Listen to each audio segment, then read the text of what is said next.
Өнөөдөр Монгол улс үгүй хамтаагаа адилхан 3 сая орчим жуулчин авч чадвал энэ салбар өрсөлдөөнгүй салбар маань бол ер нь заавал энэ загсан байдаг. Бид нар Шингисийн дүүг 13 дугаар зууны ирээд энэ дотроо л үзээд байдаг. Өрөндийнх нь бид нэг жоохон томор хайдаж байгаа шүү дээ. Таалагдсан сонгогчдын саналыг авах гэсэн юм нэг уралдаанд популизм их явагдах юм л да. Унших чинь хүний ухаан өвчтөг байна. Эргээд үр ашгийг нь Монголын нийт ард түмэн бүх улс орны эдийн засаг доош унаад хөрөнгөний зах зээлүүд унжихад Монгол ганцаараа ногоон бил асч байна. та оюутлогоо төслийн түүзэд байсан тийм ээ. Эдээс хэдэн оны үед байлаа та? 13-аас 16 хүртэл ер нь бол одоо хамгийн хүнд үе байсан даа гэж би бодож байгаа.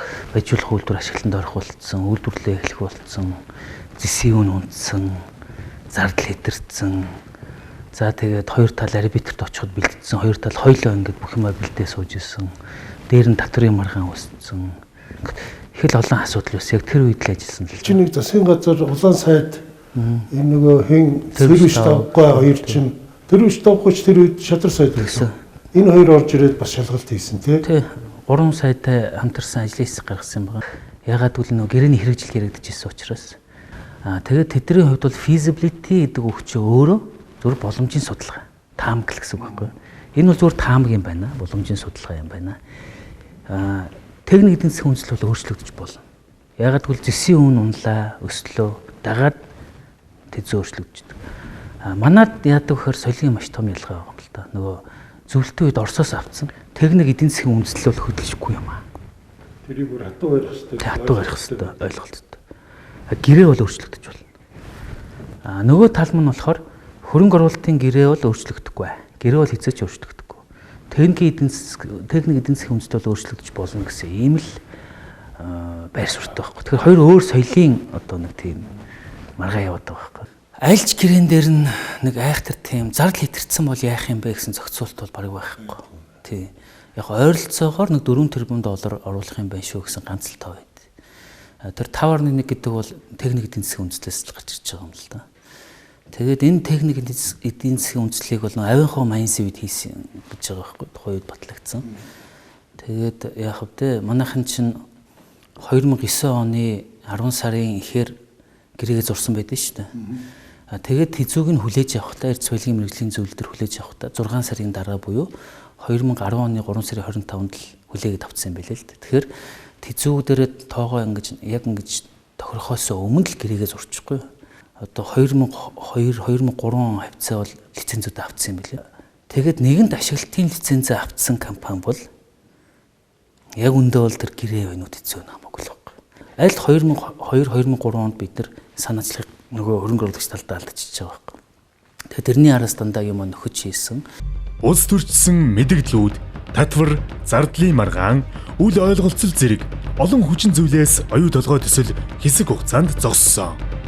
Үүний үр дүнд хэн ч хожоогүй. Харин ч хоёр тал хоёулаа алдагдалд орж байсныг гэрчлэх баримт олон бий. Тэгээд тэр нөгөө Дубай явж нэг тэрийг одоо зарим нь болохоор гэрээ гэдэг, зарим нь болохоор зөвхөн ажлын графикт өөрчлөлт оруулсан гэдэг. Яг юу альны энэ тэр? Дубай гэрээч гэдэг төлөвлөгөөчд бол яг миний хувьд бол энийг би хамтын ажиллагааны санамж бичиг гэж харддаг. Хамтын ажиллагааны санамж бичиг. Эсвэл харилцан ойлголцлын санамж бичиг гэдэг юм. Энд бол сайд нар гарын өсөх зураагүй. Энд бол зөвхөн хувь нөлөөлөгч компаниудын зарсан. Энэ бол зөвхөн бизнесийн зарчим л байхгүй. Хүмүүс гэрээгээд маш их муулдаг. Би хүмүүстэй уулзч үзсэн. Та уншиж үзсэн гэж үзээгүй л гэж. Та тэгээд уншиж үзээгүй чи яагаад энийг муулаад байгаа юм гэхээр угаасаа муу болсон юм чинь. Тэгээд та одоо ингээд өөрийн гэсэн одоо тарихтай хүн, оюун ухаантай хүн тий. Наатахтай яг ингээ өөрөө ингээ шүүмжлэлт ухаанаар хандаад ингээ уншаад үзээч. Ажи надаа яриад өглөдөг. Тэгээд тэр чинь нууц штэ гэж. Нууц юм уу? Үгүй. Нууц биш. Нууц биш ээ бис. Тэр чинь яг зургдангуутай засаг юмн дээр тавигдсан. Одоо ч байх штэ. Хүмүүс одоо нөгөө Google руу ордог штэ, тайлтны систем руу ороод оюу толгой тэгээд далд дуурхай засаг гэл энэ үгнүүдийг түлхүүрнүүдийг хийгээд орох юм бол гараад ирнэ. Англи хэлбэрт сийл байгаа. Тэр чинь нөгөө туркос хэлний веб дээр одоо хүртэл байгаа л байна. Оюутлогын веб утас дээр байгаа. 2015 онд гүний уурхайн санхүүжилтийн төлөвлөгөөг батлаагүй байсан бол Монгол улсын эдийн засагт 5 тэрбум Америк долларын хөрөнгө оруулалт нь орж ирж хүнд үеийн амь тарай болохгүй байсан. Бид олон улсын валютын сангийн хөтөлбөрт бүр хүнд нөхцөлтэй хамрагдах байсан дүр зураг харагддаг. Тусаг гүний уурхайн санхүүжилтийн төлөвлөгөө батлагдаж, оюу толгой төслийг гацаанаас гаргасан нь гэрээний хоёр талд хоёуланд нь ашигтай алхам болсон юм а. Ногооны аж ахуй төмс тавьдаг байлаа гэж үү. За төмсөө ухаад гаргах гэрлээ. Яг гаргаж ирэл хэллээ шүү дээ. Пүүн дээр тавил та шороотоо нойтоо. За тэрийг аваад явж ирлээ. Тэр чин замдаа ууршин, шорооноосоо сална, хатна, хөнгөрөөд очино. За хотод авирлээ. Хотын ресторан тэрий чин өөртөө хальсна. Хальсыг авчиад угаагаад үлдсэнийг хэллээд тэгэд танд мөнгө ичв. Тэгэхээр та аль дүнгээс нь татвараа өгөл танд шудрагу. Одоо эцсийн бүтээгдэхүүнээсээ л өгсөн дээр шүү дээ. Ахил манай улсын хууль яадаг вэ гэхээр дөнгөж ухаж гаргаал тэр нойтон шороотой багт нь тэндээс нь авдаг байхгүй. Олон улсын чиг яадаг вэ гэхээр эцсийн бүтээгдэхүүнээ тодорхойлцсон байдаг учраас хуурай олгоод цэвэршүүлээд ингээ хамаагүй хөнгөн болцсон юмс авдаг байхгүй. Тэр үйлдвэрлэгчийн хувьд бол мэдээж тэр эцсийн бүтээгдэхүүнээсээ роялти төлөх нь татвар төлөх нь ашигтай байдаг. Дубайн гэрээ буюу оюу толгойн далд уурхайн бүтээн байгуулалт санхүүжилтийн төлөвлөгөөг хууль бусаар очиж зурсан мэт мэдээлэл мэрсэр явдаг. Гэтэл үнэн хэрэгтээ Улсын хурлын 2014 оны 34-р тогтоол, 2015 оны 41-р тогтоолын дагуу 2015 оны засгийн газрын хуралдаанаар удаа дараа хэлэлцсэний дүнд хуулийн хүрээнд байгуулагдсан байдаа гэдгийг энд онцолъё. Ер нь бол манай нэг нийгмийн уур амьсгал чинь тийм болчихлоо шүү дээ.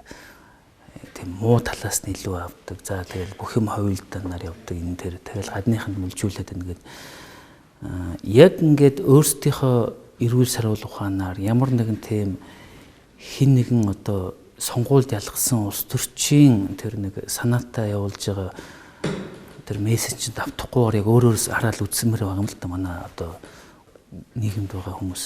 Тэр хүмүүсээс би нэг л юм асуумаар байгаа. За 11 сая төгрөгтэй байлаа.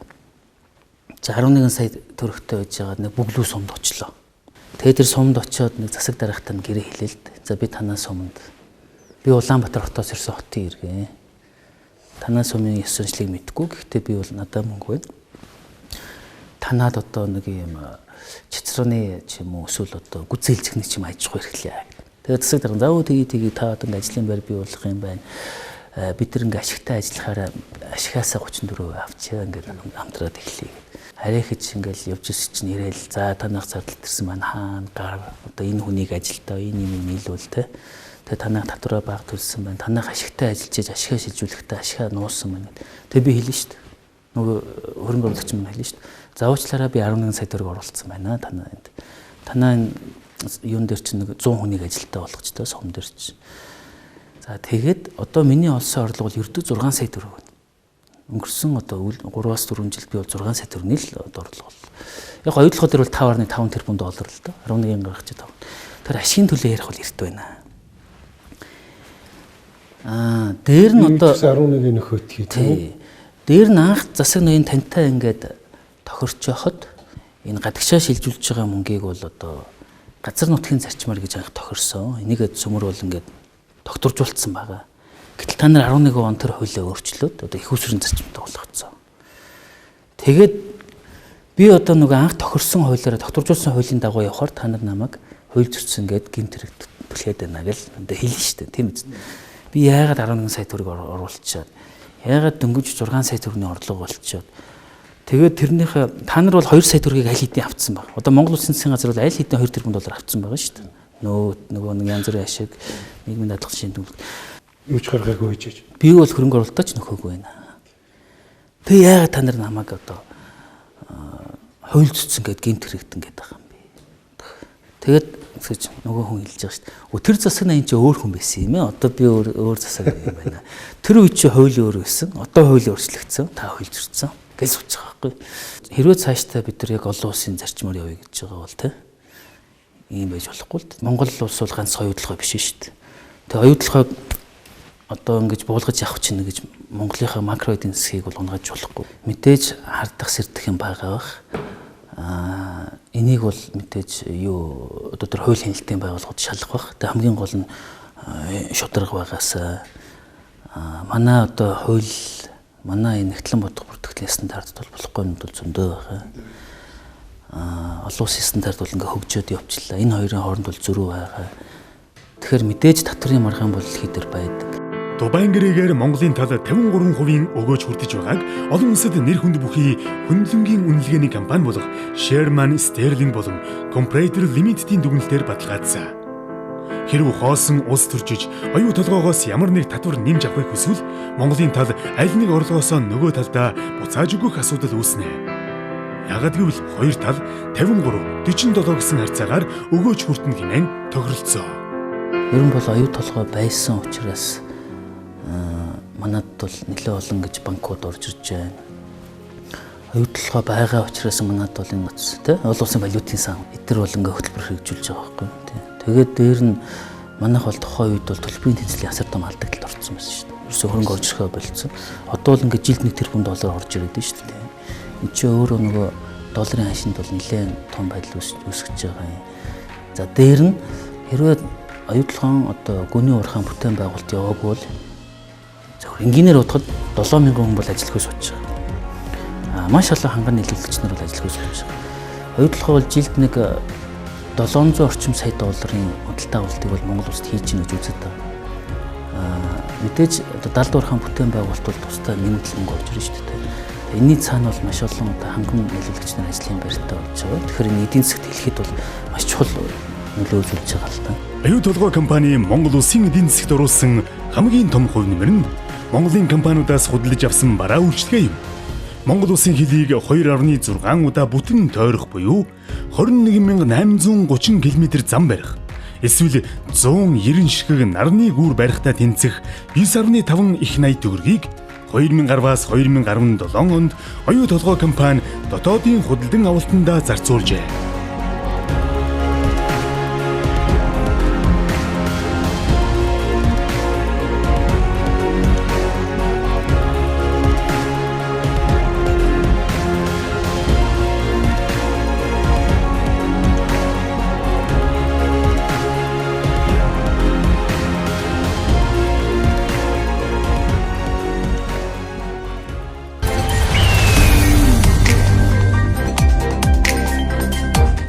Өнөөдөр Монгол улс хүн амтайгаа адилхан 3 сая орчим жуулчин авч чадвал энэ салбар Өрсөлдөөнгүй салбар маань бол ер нь заавал энэ загсан бид нар Шингисийн төв 13 дугаар зуун ирээд энэ дотроо л үзээд байдаг. Өрөндийнх нь бид нэг жоохон томор хайдаж байгаа шүү дээ. Таалагдсан сонгогчдын саналыг авах гэсэн юм нэг уралдаанд популизм их явагдах юм л. уншигч нь хүний ухаан өгч байгаа. Эргээд үр ашгийг нь Монголын нийт ард түмэн бүх улс орны эдийн засаг доош унаад хөрөнгөний зах зээлүүд унжихад Монгол ганцаараа ногоон бил асч байна шүү дээ.